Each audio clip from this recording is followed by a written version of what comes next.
Halo teman-teman, selamat datang kembali di Layar Apologetika, ruang dekonstruksi teologis di mana dogma yang diglorifikasi harus bertekuk lutut di hadapan lembaran data dan teks primer yang dibaca secara jujur. Perdebatan kali ini memperlihatkan sebuah pemandangan intelektual yang sangat tragis sekaligus menggelikan, yaitu sebuah benturan keras antara intuisi moral dasar seorang penganut dengan teks ajaran yang selama ini diimaninya. Kita menyaksikan seorang Muslim dari Jawa Timur yang hadir dengan kepolosan logisnya, namun mendadak mengalami guncangan kognitif, kegagapan teologis, hingga disonansi kognitif yang akut.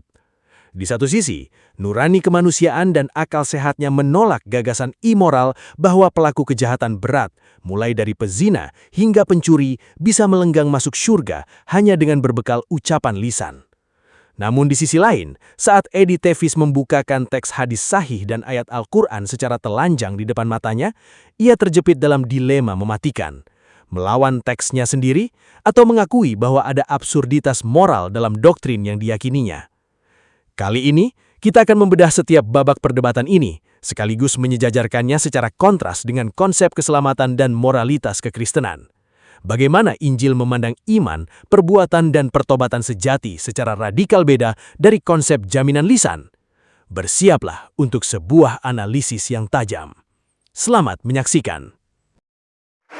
Oke, silakan Bang. Kenalkan dulu diri Anda, asal dari mana dan agama apa. Silakan. Lagi dibisukan Bang, itu dibisukan. Dihidupkan dulu Bang. Ya silakan. Salam kenal ya Bang ya. Salam kenal kembali Saya Bang. dari ini Bang, saya dari Jawa Timur Bang. Oke. Saya Islam Bang. Oke. Ya. Silakan Bang. Apa yang mau Abang sampaikan? Silakan. Tak ada sih Bang. Sebetulnya saya tak ada yang mau disampaikan. Oke. Hari ini Bang, jangan agak sedikit menjauh Bang, supaya jangan bernapas begitu. Nafasnya supaya jangan masuk ke sini. Oke. Begini Bang, hari ini ulasan di sini itu adalah tentang bahwa dalam agama Islam itu sangat luar biasa Bang. Nikmatnya itu sungguh luar biasa. Kenapa saya katakan luar biasa? Karena walaupun berzina, walaupun mencuri, walaupun maling uang rakyat, tidur dengan istri orang, mengajak jalan-jalan istri orang ke UME 221, tetap masuk surga. Karena apa? Karena di dalam agama Islam, barang siapa mengucapkan 2 kalimat syahadat, masuk surgalah dia walau berzina, walau mencuri. Coba. Kurang nikmat mana lagi agama Islam ini, coba.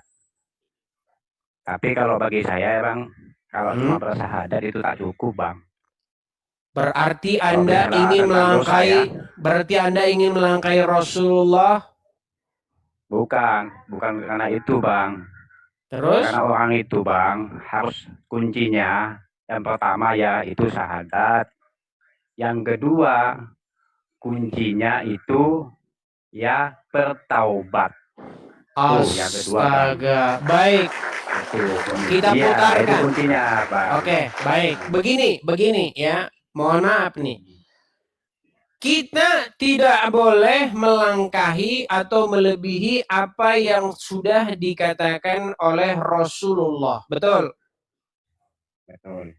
Apakah Rasulullah tidak lebih tahu daripada Anda? Lebih tahu, Bang. Baik, kita dengarkan ya. Apa kata Rasulullah ya? Coba kita putarkan. Dengarkan baik-baik. Dengarkan ya. Dengar. Oh ini.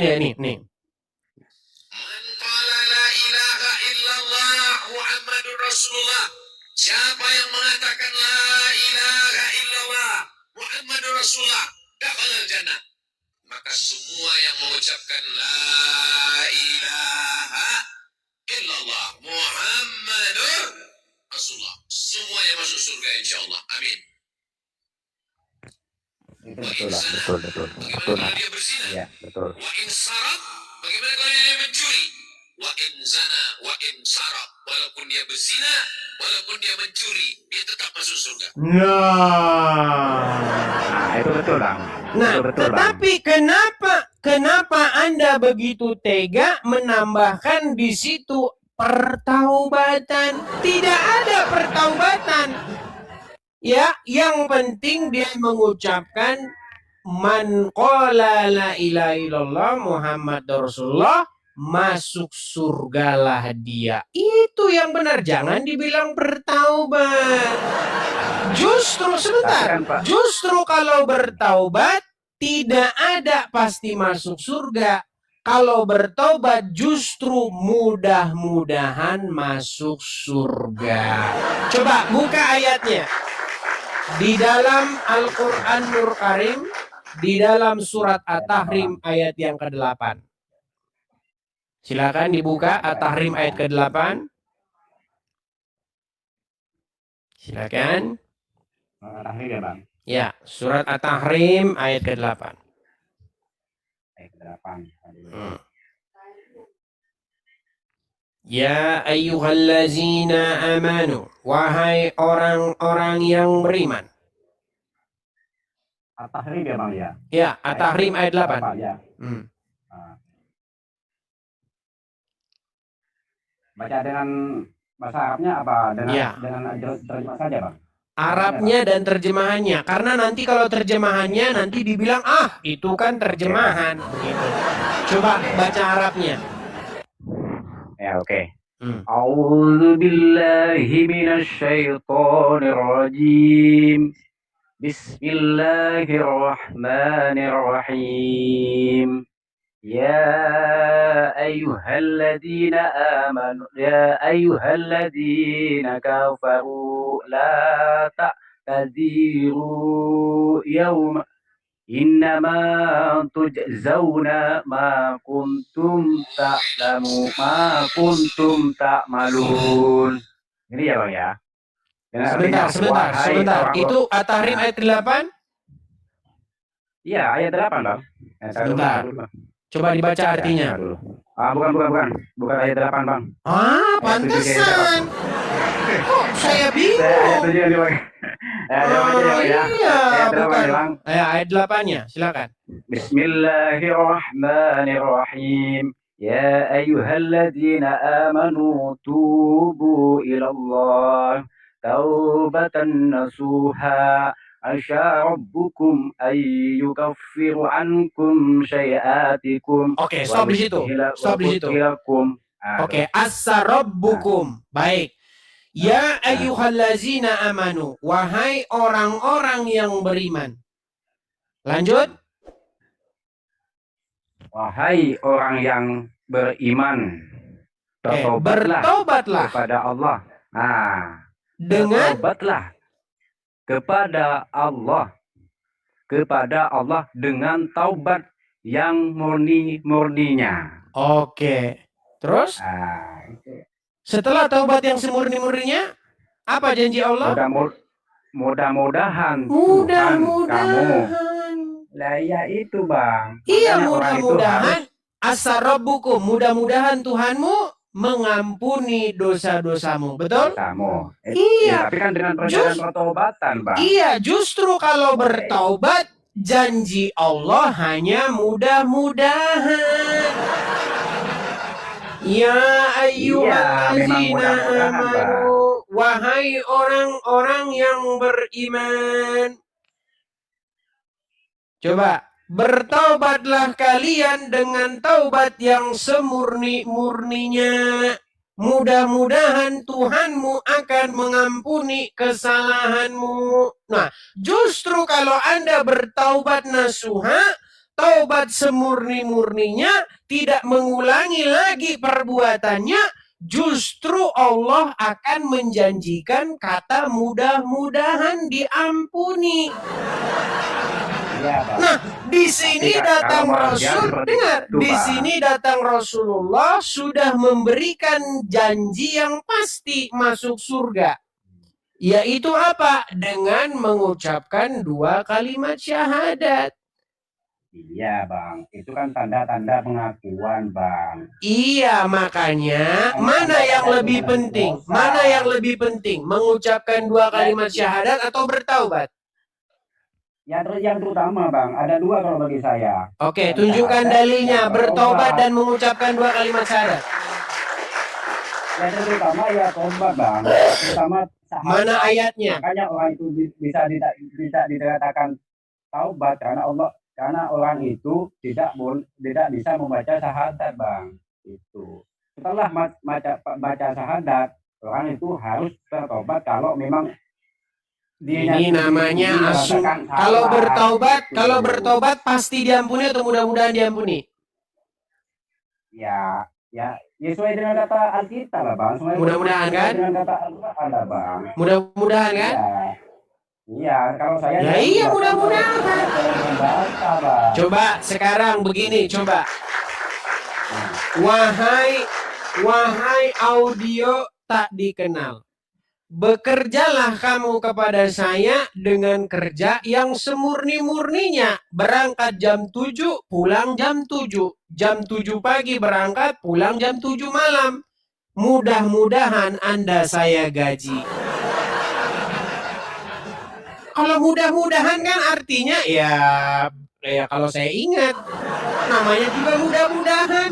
Nah, kalau mudah-mudahan itu kan sesuatu yang tidak pasti. Betul? Ya, betul.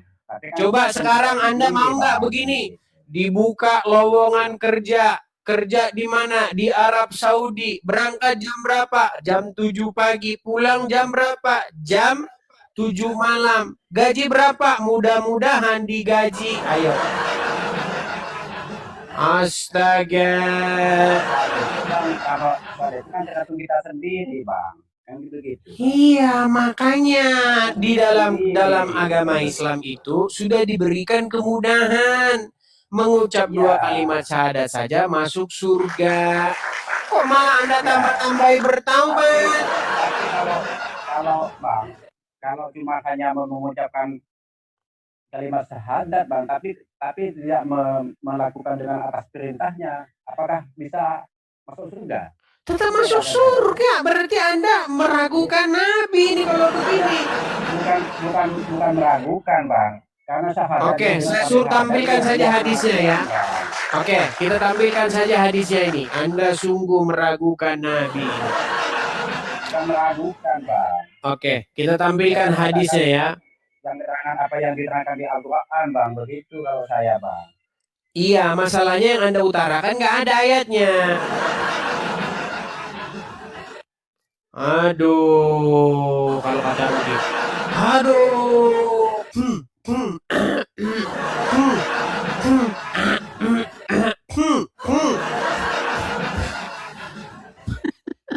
Jadi pilek betulan saya.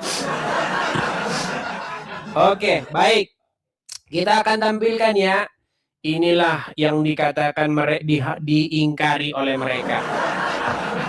Hadisnya sudah begitu mudah masuk Islam. Astaga, engkau masih saja menambah-nambahi sesuatu kepadanya. Perhatikan ya, perhatikan. Kita lihat hadis-hadisnya ya.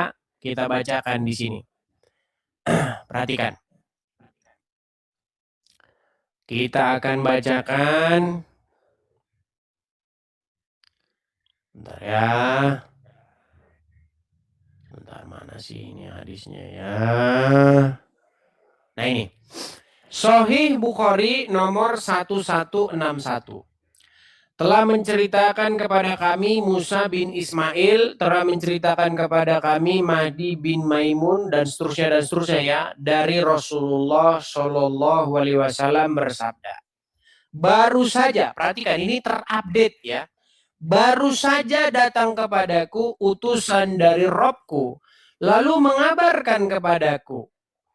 Katanya begini, bahwa barang siapa yang mati dari umatku, sedang dia tidak menyekutukan Allah dengan suatu apapun, maka dia pasti masuk surga. Aku tanyakan, sekalipun dia berzina atau mencuri, Beliau menjawab, ya, sekalipun dia berzina atau mencuri. Ada di sini kata-kata bertaubat? Ada nggak kata bertaubat di sini? Ya, saya mau tanya sama Bang, sahih apa tidak itu hadisnya, Bang? Astaga, ini apa tulisannya ini sahih? Astaga. Kenapa ini memberitakan indahnya agama Islam, kalian malah menolaknya? Oh, saya tahu. Saya tahu. Karena memang di hati Anda, di nurani Anda yang paling dalam, memang mengingkari itu. Kenapa? Ya, karena nggak masuk akal. Masa berzina mencuri masuk surga? Yang penting mengucapkan kalimat syahadat. Nah, makanya Bang, tidak sia-sia saya menyerukan kepada Anda untuk mengikuti jalan yang benar, yaitu Yesus alaihissalam. Iya. Kenapa Anda tidak mengikuti? Hanya syahadat, Bang. Saya bertanya sama Abang, kenapa masih di Al-Quran kami masih ada yang perintah-perintah untuk sholat, Bang? Kenapa? Itu kan yang terlama. Ini kan sudah dibilang baru saja ini. Baru saja. Artinya ayat ini belum sempat dimasukkan ke Quran. Loh, sekarang saya tanya. Kalau dibilang baru saja berarti itu terupdate tidak? Saya bertanya sama Abang sekarang. Abang tidak dijawab, saudara. Ya sudahlah. Semoga Anda mengerti dan memahami apa yang saya maksud ya. Bahwasanya menurut apa yang tertulis di situ tidak ada pertaubatan. Yang penting mengucapkan 2 kalimat syahadat, Anda masuk. Kenapa kok menggema ini? Sudah begitu. Nah, makanya yang saya sampaikan kepada Anda, marilah ikut jalan yang lurus, ya. Setiap hari Ya, Anda masih minta tunjukkan jalan yang lurus. Tunjukkanlah. Jalan yang lurus itu di mana, Bang? Tunjukkanlah kami jalan yang lurus. Dengan beritakan apa yang diucapkan di Al-Quran, Bang. Kalau kita tidak menuruti apa yang diucapkan di Al-Quran. Quran memerintahkan untuk beriman kepada Injil tidak? Ya, ada juga di Al-Quran, Bang. Ya iya, kenapa Anda tidak ikuti? Iya. Ya terus Anda nih sebetulnya pengikut siapa, Bang? Ya pengikut Yesus lah gimana? Oh, Anda pengikut Yesus. Iya iya. Astaga. Oh, begitu. Oh, Anda pengikut Yesus. Iya dong. Coba sekarang saya tanya, Quran memerintahkan untuk beriman kepada Injil atau tidak? Ya, nah, kan mulai muncul. Nah, coba dengarkan. Apakah Quran memerintahkan untuk beriman kepada Injil? Tidak ada lah, Bang. mana Al-Quran membedakan beriman kepada Injil? Oke, baik. Ada Quran nggak di situ? Ada Quran di situ? Ada. Oke, bukakan surat Al-Maidah ayat 47.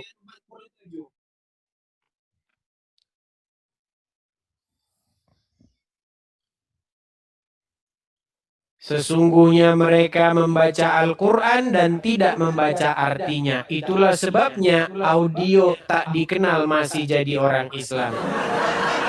Jadi abang sekarang coba Yesus apa mengikut baca dulu. Baca dulu. Biar kita nggak lompat ke sana, ke sana, ke sana. Baca dulu.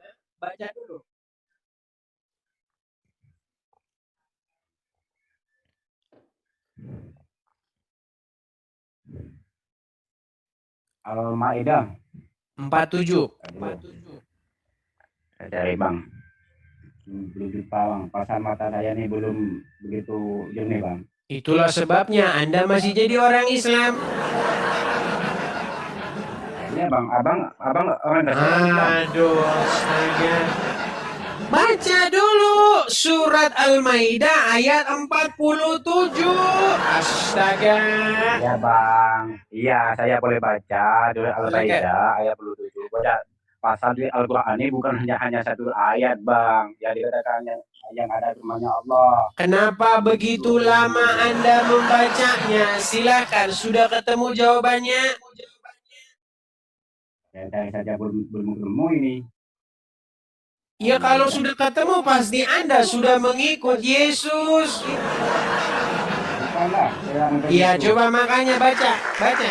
Selama ini itu ada di situ tapi Anda tidak pernah Tapi saya itu membacanya. Bang, mengikut Yesus itu bukan berarti saya mengikut Baca. Yesus itu Tuhan Bang. Baca dulu, silakan.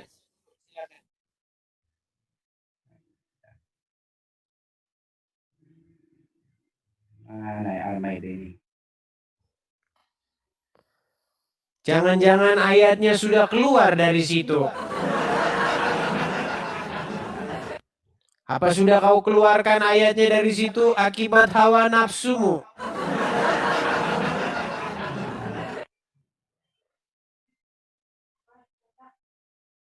Al-Maidah. Dor.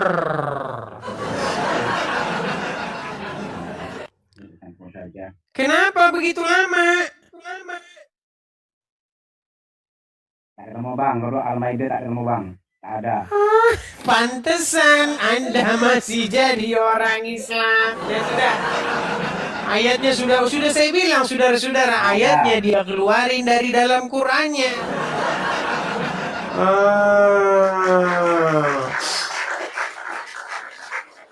Berat ini saudara-saudara ya.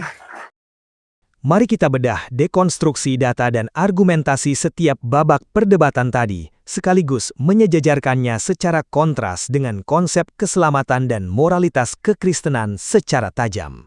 Mari kita mulai dari yang pertama, jaminan surga instan ketika moralitas dikalahkan logika lisan.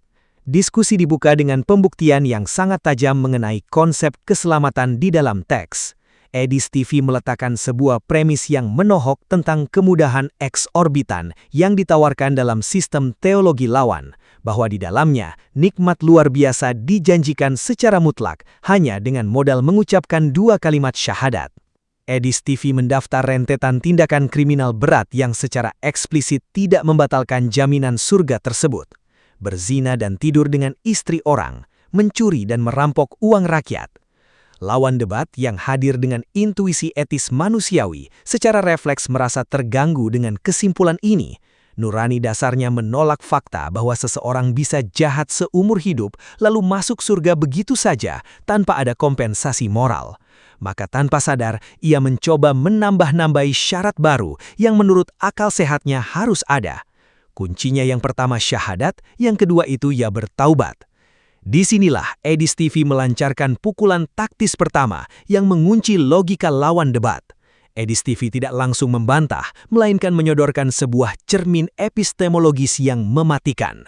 Berarti Anda ingin melangkahi Rasulullah, apakah Anda merasa lebih tahu daripada Rasul Anda sendiri? Pertanyaan ini menjebak lawan debat dalam sebuah dilema teologis yang melumpuhkan. Jika ia mempertahankan bahwa taubat adalah syarat wajib, maka secara implisit ia menuduh narasi Rasulnya tidak lengkap dan kurang sempurna. Jika ia mencabut syarat taubat tersebut, maka ia harus menerima konsekuensi pahit bahwa agamanya menjamin keselamatan bagi para kriminal moral tanpa kompensasi perbaikan hidup. Disinilah letak jurang pemisah yang sangat radikal dengan teologi keselamatan Kristen. Dalam kekristenan, keselamatan memang merupakan anugerah atau kasih karunia, sola gratia, yang diterima melalui iman, sola fide. Namun Alkitab menolak keras gagasan iman murahan yang melegalkan kejahatan moral. Rasul Yakobus secara tegas menyatakan di dalam Yakobus 2 ayat 17 dan 19, jika iman itu tidak disertai perbuatan, maka pada hakikatnya adalah mati. Engkau percaya bahwa hanya ada satu Allah saja, itu baik, tetapi setan-setan pun juga percaya akan hal itu, dan mereka gemetar. Pengakuan lisan tanpa transformasi hidup tidak memiliki nilai keselamatan dalam Kristus. Tuhan Yesus menegaskan di dalam Matius 7 ayat 21, "Bukan setiap orang yang berseru kepadaku, Tuhan, Tuhan, akan masuk ke dalam kerajaan sorga, melainkan dia yang melakukan kehendak Bapa-Ku yang di sorga." Kekristenan menolak keselamatan modal mantra lisan yang membiarkan orang tetap berzina dan mencuri, karena kelahiran baru pasti menghasilkan buah-buah pertobatan dan Roh Kudus. Yang kedua, paradoks surat At-Tahrim ayat 8, ketidakpastian taubat nasuha. Untuk membongkar betapa rapuhnya argumen taubat yang dipaksakan oleh lawan debat, Edis TV meminta lawan debat membuka kitabnya sendiri, tepatnya surat At-Tahrim ayat 8. Lawan debat sempat salah membaca ayat ke-7 yang berisi seruan kepada orang kafir, sebelum akhirnya diarahkan oleh Edis TV ke ayat 8. Disinilah momen pembongkaran teks terjadi. Lawan debat membaca teks Arabnya, "Ya ayyuhalladzina amanu tubu ilallahi taubatan nasuha, asa rabbukum ayyukafira ankum sayyiatikum." Edis TV menghentikan bacaan tepat pada frasa kunci, "asa rabbukum." Teks ini membeberkan sebuah paradoks teologis yang teramat krusial. Mengapa? Pertama, At-Tahrim ayat 8 secara tegas menyerukan kepada orang beriman untuk bertaubat dengan taubatan nasuha, taubat yang semurni-murninya dan tidak mengulangi lagi. Kedua, namun janji Allah atas taubat yang super berat itu diawali dengan kata asa yang dalam tata bahasa Arab dan terjemahan resmi berarti mudah-mudahan. Mudah-mudahan Tuhanmu mengampuni kesalahan-kesalahanmu. Edis TV menguliti ketidakpastian kata mudah-mudahan ini dengan analogi dunia nyata yang sangat telanjang dan masuk akal. Bayangkan Anda ditawari lowongan kerja di Arab Saudi, berangkat jam 7 pagi, pulang jam 7 malam, bekerja dengan semurni-murninya.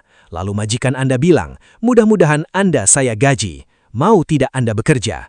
Mudah-mudahan itu artinya sesuatu yang tidak pasti. Kalau ingat digaji, kalau tidak ya tidak.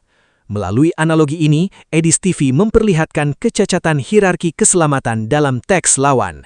Jalur taubat nasuha versi Al-Quran membutuhkan pengorbanan hidup, kerja keras moral, dan meninggalkan dosa, namun imbalannya di dalam teks hanya berstatus ketidakpastian, mudah-mudahan diampuni.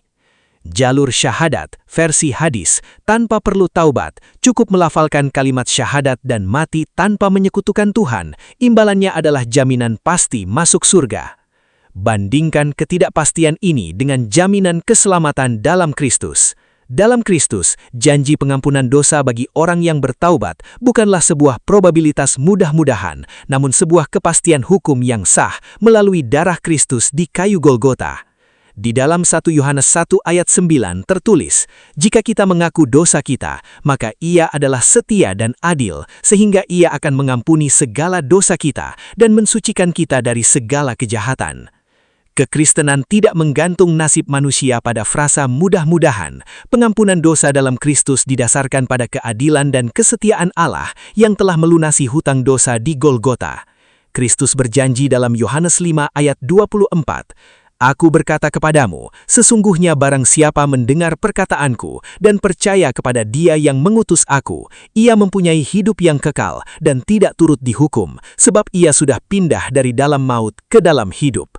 Penebusan Kristus memberikan kepastian mutlak yang melahirkan kemerdekaan dari ketakutan, bukan spekulasi keberuntungan nasib di akhirat. Yang ketiga, pembuktian Sahih Bukhari nomor 1161. Kemutlakan teks tanpa kualifikasi moral.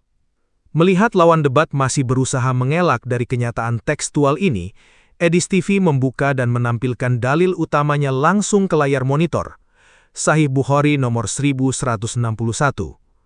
Edis TV membacakan isi hadis tersebut yang berbunyi bahwa malaikat atau utusan Tuhan datang membawa kabar gembira kepada Nabi. "Barang siapa yang mati dari umatku sedang dia tidak menyekutukan Allah dengan suatu apapun, maka dia pasti masuk surga." Edis TV menekan pada bagian dialog kritis di dalam hadis tersebut, di mana Abu Dar mengkonfirmasi ketegasan janji ini. Abu Dar bertanya, "Sekalipun dia berzina atau mencuri?" Nabi menjawab, "Ya, sekalipun dia berzina atau mencuri." Edis TV melempar pertanyaan skakmat kepada lawan debat. Ada tidak kata-kata bertaubat di sini? Lawan debat yang syok dan kehilangan pijakan argumen mencoba mempertanyakan keabsahan teks tersebut.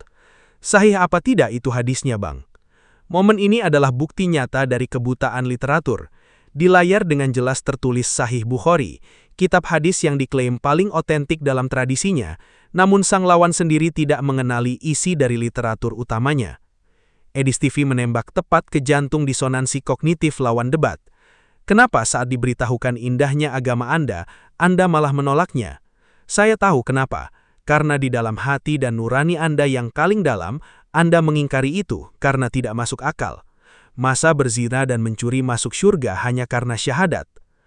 Konsep bahwa seseorang bisa tetap masuk syurga sambil terus hidup dalam perzinaannya dan kecuriannya adalah sebuah kesesatan moral menurut standar Alkitab.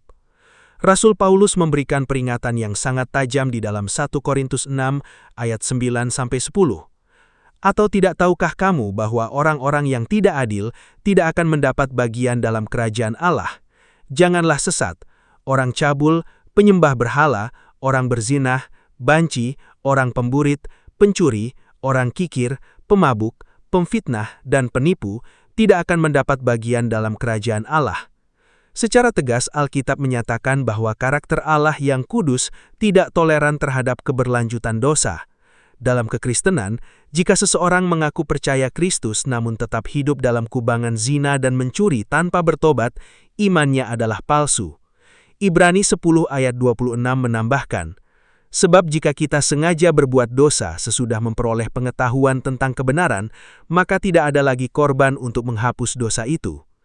Kristus menyelamatkan manusia dari dosa-dosanya, bukan menyelamatkan manusia di dalam dosa-dosanya yang terus dilestarikan. Yang keempat, tragedi kebutaan literatur, Surat Al-Maidah ayat 47. Kebangkrutan intelektual dan literasi lawan debat mencapai puncaknya di sesi akhir diskusi, ketika Edis TV menawarkan jalan keselamatan yang sejati melalui ajaran Sang Jalan Lurus, yaitu Yesus Kristus. Lawan debat mencoba bertahan dengan mempertanyakan jalan lurus yang mana dulu nih, apakah yang diperintahkan di dalam Al-Quran? Edis TV menguji pengetahuan kitab sang lawan dengan bertanya apakah Al-Quran memerintahkan orang beriman untuk percaya dan berpatokan pada Injil? Lawan debat secara gegabah menjawab, tidak adalah Bang, mana Al-Quran memerintahkan beriman kepada Injil. Untuk membuktikan kebohongan atau ketidaktahuan sang lawan, Edis TV memintanya membuka kitab yang dipegangnya pada surat Al-Maidah ayat 47. Apa yang terjadi berikutnya adalah sebuah drama kepanikan literatur yang sangat memalukan. Lawan debat mengaku memegang Al-Quran di tangannya. Edis TV memintanya mencari dan membaca surat Al-Maidah ayat 47. Lawan debat mencari-cari ayat selama bermenit-menit tanpa pernah berhasil menemukan letak surat Al-Maidah, sebuah surat utama terpanjang kelima dalam susunan mushaf. Lawan debat melontarkan berbagai alibi konyolil, mulai dari kedua pasang mata saya belum begitu jernih, hingga menyimpulkan Al-Maidah tidak ketemu Bang, tidak ada. Edis TV memberikan konklusi yang sangat dingin, sarkas dan menohok atas tragedi ini. Pantesan Anda masih jadi orang Islam, ayatnya ada di situ tapi Anda tidak pernah membacanya, atau jangan-jangan ayatnya sudah Anda keluarkan dari dalam Al-Quran akibat hawa nafsu Anda. Fenomena buta literatur ini berbanding terbalik dengan tradisi pengajaran Kristen yang menuntut umat untuk menguji segala sesuatu berdasarkan kitab suci atau sola scriptura. Umat Kristen dipanggil untuk seperti jemaat di Berea yang dicatat dalam Kisah Para Rasul 17 ayat 11. Orang-orang Yahudi di kota itu lebih baik hatinya daripada orang-orang Yahudi di Tesalonika, karena mereka menerima firman itu dengan segala kerelaan hati, dan setiap hari mereka menyelidiki kitab suci untuk mengetahui apakah semuanya itu benar demikian. Alkitab memerintahkan setiap orang percaya untuk tidak sekedar memegang atau mengagungkan firman secara fisik, melainkan mempelajari, memahami dan mengujinya. 2 Timotius 2 ayat 15 menasehatkan, usahakanlah supaya engkau layak di hadapan Allah sebagai seorang pekerja yang tidak usah malu, yang berterus terang memberitakan perkataan kebenaran itu. Tragedi lawan debat yang tidak tahu isi kitabnya sendiri adalah hasil dari indoktrinasi yang mengabaikan daya kritis dan literasi teks. Yang kelima, analisis psikologis dan epistemologis atas kekalahan pembela iman. Jika kita menganalisis perdebatan tadi secara mendalam, apa yang dialami oleh lawan debat adalah sebuah keruntuhan struktur berpikir secara total. 1. Disonansi kognitif yang akut, nurani moral sang lawan, bahwa kejahatan harus dihukum dan butuh taubat, bertabrakan secara diametral dengan teks agamanya sendiri, bahwa syahadat menjamin surga bagi pezina dan pencuri tanpa syarat taubat. 2. Krisis literasi dan indoktrinasi pasif. Sang lawan terbukti tidak membaca Al-Quran dan hadisnya secara komprehensif. Ia memegang kitabnya sebagai simbol identitas semata, namun ketika diminta membuktikan keberadaan ayat kunci seperti Al-Maidah 47, ia terbukti buta terhadap isi kitabnya sendiri. 3. Kekalahan metodologis. Edis TV tidak menggunakan narasi atau karangan pribadi. Edis TV menggunakan metode analisis empiris tekstual, membacakan nomor hadis, membacakan ayat, dan menampilkan data terjemahan resmi. Lawan yang tidak memiliki data tandingan hanya bisa berputar-putar dalam asumsi dan alasan teknis yang mengada-ada. Secara epistemologis-teologis, Tuhan Yesus telah mengajarkan cara menguji pohon dari buahnya, serta kebenaran dari dampak bagi akal budi dan nurani. Dalam Matius 7 ayat 16, Tuhan Yesus bersabda, "Dari buahnya lah kamu akan mengenal mereka. Dapatkah orang memetik buah anggur dari semak duri atau buah ara dari rumput duri?" Sistem teologi yang benar tidak akan melahirkan kebingungan logis, pertentangan nurani, atau histeria verbal. Kebenaran adalah memerdekakan akal budi, sebagaimana janji Kristus dalam Yohanes 8 ayat 31-32. "Jikalau kamu tetap dalam firman-Ku, kamu benar-benar adalah murid-Ku, dan kamu akan mengetahui kebenaran, dan kebenaran itu akan memerdekakan kamu." Kekalahan pembela iman dalam debat tadi adalah cermin dari teologi yang tidak mampu memerdekakan penganutnya karena dibangun di atas ketidaktahuan tekstual. Pada akhirnya, perdebatan dalam video tadi telah meletakkan sebuah garis batas yang sangat jelas antara mereka yang berpikir kritis menggunakan nalar dengan mereka yang sekedar mengekor pada dogma tanpa paham. Kita telah menyaksikan bersama bagaimana sebuah konstruksi doktrin keselamatan runtuh bukan karena diserang menggunakan opini luar, melainkan karena dibongkar menggunakan literaturnya sendiri. Ketika sebuah ajaran menawarkan jaminan surga bagi para pezina, pencuri, dan perampok uang rakyat hanya modal pelafalan lisan, sementara jalur pertaubatan yang sungguh-sungguh justru digantungkan pada ketidakpastian kata mudah-mudahan, disitulah nalar sehat manusia harus bangkit dan mempertanyakan tatanan moralitas tersebut. Lebih tragis lagi, ketidaktahuan sang lawan debat yang gagap dan tidak sanggup menemukan posisi surat Al-Maidah di dalam kitab yang dipegangnya sendiri, menegaskan sebuah fakta pahit yang sangat masif, bahwa miliaran penganut siap membela secara membabi buta apa yang tidak pernah mereka baca, teliti, dan pahami maknanya. Kebenaran yang sejati tidak pernah takut pada uji teks. Kebenaran tidak butuh alibi mata rabun, tidak panik saat lembaran kitab dibuka, dan tidak menjanjikan surga murahan yang merusak tatanan etika. Bukalah matamu, bacalah kitabmu dengan nalar kritis yang merdeka, dan jangan mau ditidurkan oleh ilusi dogmatis. Sekian dulu video kali ini. Saya ucapkan terima kasih telah menyaksikannya hingga akhir. Jangan lupa like, komen, dan share. Sampai ketemu lagi di video berikutnya.